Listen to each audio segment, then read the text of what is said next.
બીજેપીના પૂર્વ એમએલએ મધુ શ્રીવાસ્તવની કોંગ્રેસના નેતા સાથે મુલાકાત આજે ચર્ચામાં રહી છે। મુલાકાત બાદ મધુ શ્રીવાસ્તવે આપ્યું છે મહત્વપૂર્ણ નિવેદન।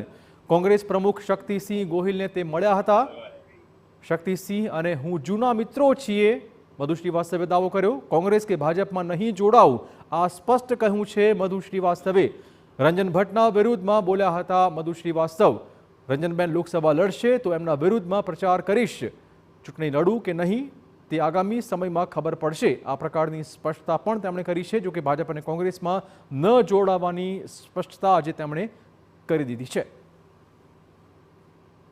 આવડેલા ચાલુના જે સંસદ સભ્ય છે એને ટિકિટ આપશે તો એના વિરોધમાં ખુલ્લેઆમ નહીં કરવાનો। મધુભાઈ લડવાની ઈચ્છા લોકસભા એ તો સમય બતાવશે ને। લડવાનું, હારવાનું, જીતવાનું તો બે પહેલવાન લડે છે, હારે છે, જીતે। હાર બી સહન કરવાની તાકાત છે અને જીત કરવાની બી, જીતવાની બી તાકાત રાખીએ। ગુજરાતમાં